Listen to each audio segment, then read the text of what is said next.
Chers amis, bonjour. Il y a quelques mois, je vous avais fait une vidéo sur les explications des souffles au cœur.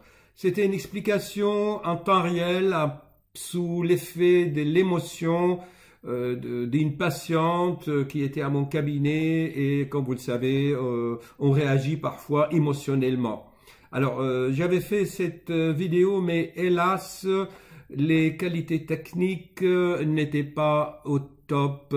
Chers amis, actuellement, l'informatique n'est pas encore au point. On ne peut pas enregistrer l'écran avec plusieurs vidéos qui tournent. Je voulais vous montrer moi en train de vous donner les explications et d'autres vidéos. Les microprocesseurs actuels ne sont pas assez puissants.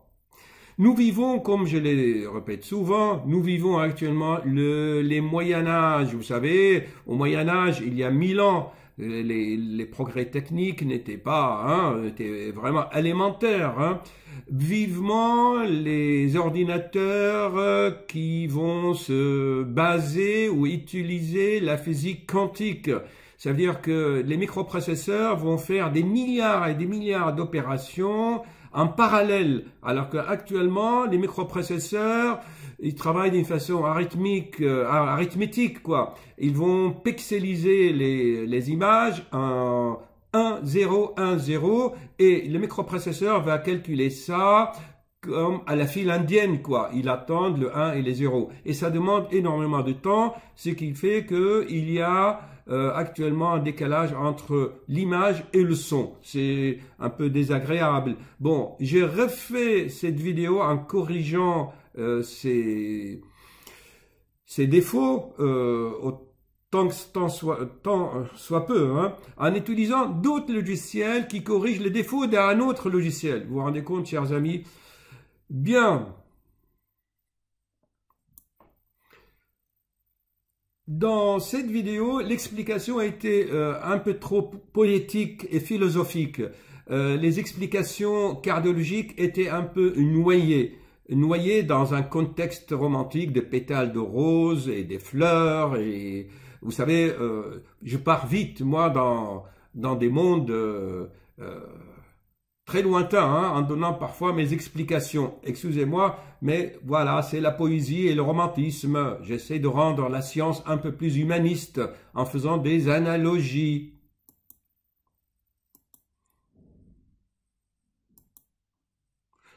En fait, c'est quoi un souffle? Bien, un souffle, regardez, ça siffle, quoi.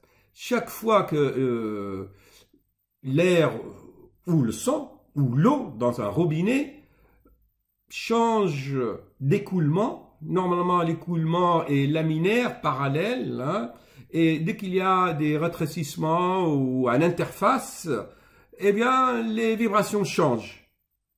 C'est aussi simple que ça. Alors, imaginez qu'à la place de l'air, il y a du sang. Les souffles, on ne les retrouve pas uniquement dans le cœur, on peut les retrouver dans les bronches parfois. Quelqu'un qui a de l'asthme, eh bien, ça siffle. Voyez-vous, donc, notre organisme réagit, chaque organe a un fonctionnement. Là, par exemple, l'air ouvre, fait vibrer les cordes vocales. Et on a les sons. Pareil, si je trouve ici une artère, voilà, dans les artères aussi, si je fais un peu de zoom là, quand l'artère, là, vous voyez, rétrécit avec l'athérosclérose, eh bien, le diamètre rétrécit, et quand le sang va passer ici, eh bien, il y aura des turbulences dans l'écoulement du liquide, du sang, et ça va engendrer des vibrations. Voilà. La pression ici n'est pas la pression à la sortie ici. Est-ce que c'est clair maintenant, chers amis? Maintenant, je vais vous dire vraiment quelque chose. C'est que dans la plupart des documents, là, je vais faire un zoom. eh bien, on essaye de dramatiser les choses, de vous faire peur, d'engendrer les angoisses. Moi, j'ai appris quelque chose dans ces dernières années de ma carrière, qu'il ne faut pas utiliser des mots trop graves, ce qui engendre la maladie. Ah, vous avez un souffle-cœur. Actuellement, on ne dit pas que vous avez un souffle-cœur, on dit que vous avez une fuite mitrale, vous avez un rétrécissement aortique, vous avez une fuite, une insuffisance, une artère un peu rétrécie. Franchement, moi, je n'aime pas utiliser des termes comme ça parce que ça crée la maladie, les angoisses, le stress. Écoutons pendant 3 minutes ce docteur, comment il explique un souffle. Écoutez, écoutons. Je vais enclencher la vidéo. De l'existence de turbulences lors de la circulation du sang vers le cœur. Il témoigne d'une insuffisance de fermeture des valves mitrales et se traduit par un bruit anormal lors de l'auscultation cardiaque. Le plus souvent, le souffle est provoqué par une anomalie des valvules. Ce sont des replis souples constitués de tissus membraneux situés entre un ventricule et une oreillette. Et il canalise le sang, l'obligeant à aller toujours dans la même direction de l'oreillette vers le ventricule. Il faut savoir que le souffle au cœur peut concerner toute personne, des enfants, des adultes, des ados et différentes variétés de souffle cardiaque. Citons avant tout le souffle systolique qui se traduit par un bruit apparaissant lors de la contraction du cœur, appelé aussi systole. Ce bruit est perçu à la pointe du cœur du côté gauche du thorax. Le plus souvent, ce bruit correspond à une insuffisance mitrale. C'est l'insuffisance de fermeture des valves mitrales qui ne peuvent pas empêcher complètement le sang de revenir dans le ventricule. Mais il peut aussi correspondre à un rétrécissement de l'aorte. Il y a également le souffle diastolique, présent lors d'un reflux du sang au moment de la diastole. Et terminons par le souffle anémique, perceptible et présent chez les patients atteints d'anémie.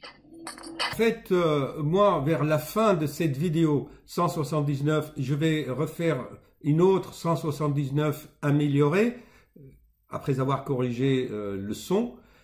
Je dis tout simplement, il ne faut pas se prendre vraiment la tête hein, avec les insuffisances, les rétrécissements, toutes ces histoires-là. Hein. Il faut juste savoir si le souffle est organique, c'est-à-dire il y a une atteinte des lésions des valves, ou c'est fonctionnel qui est dû à l'écoulement du sang. Comme il l'a expliqué parfois, certaines femmes, ils ont une anémie et l'anémie peut modifier la viscosité du sang et ça crée des vibrations. C'est tout ce qu'il faut savoir, il ne faut pas se prendre la tête. En tous les cas, de nos jours, ce n'est pas, pas vraiment grave. En général, chez les personnes âgées, je vais faire un zoom là, chez les personnes âgées avec l'âge, les valves se calcifient, ils se rétrécissent un peu. Et eh bien, on met un ballon avec un stent, ensuite on gonfle le ballon, on dilate la valve, on dégonfle le ballon et on le retire et le stent reste en place et il ouvre la valve qui était rétrécie, calcifiée. De la même façon aussi, pour la valve mitrale, on peut faire des coutures, de la couture, chers amis, pour réparer les valves. On agit aussi parfois sur les cordages. Et ça, c'est pas des opérations difficiles. Sans ouvrir le cœur, on peut juste passer par des cathéters à travers les veines ou les artères périphériques au niveau de poignet ou au niveau des l'aine, au niveau des jambes. OK ? Donc, mon but dans cette vidéo, c'est de dédramatiser et écoutez bien les conseils que je vous ai donnés dans cette vidéo vers la fin. Je vous dis quelles sont les deux questions à poser à votre cardiologue, à votre médecin, s'il vous dit vous avez une insuffisance ou un rétrécissement. Vous lui dites si c'est organique ou fonctionnel et on le voit tout de suite à l'échocardiographie. Ok, j'espère avoir dédramatisé ces termes méchants Hein, un médecin ne doit pas engendrer l'anxiété chez ses patients. Moi, depuis quelques années, je n'utilise plus les gros mots. Ah, vous avez ceci, vous avez cela. Moi, je le répète souvent, au lieu de dire que vous avez un souffle, eh ben, pourquoi ne pas dire les choses correctement? Et on peut expliquer les choses en disant c'est des flux. C'est le flux du sang qui change d'orientation.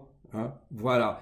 Normalement, le sang avance, comme la vie, on avance. Hein. Et parfois, s'il y a des valves qui sont un peu soit atteintes par des lésions, par des bactéries, ou l'anneau où il s'insère la valve se dilate un peu, vous voyez l'anneau ici, là, tiens, par exemple, vous voyez, l'anneau, les valves s'insèrent sur ce qu'on appelle un anneau fibreux. Parfois, cet anneau se dilate et donc il y a le flux retourne dans le sens rétrograde.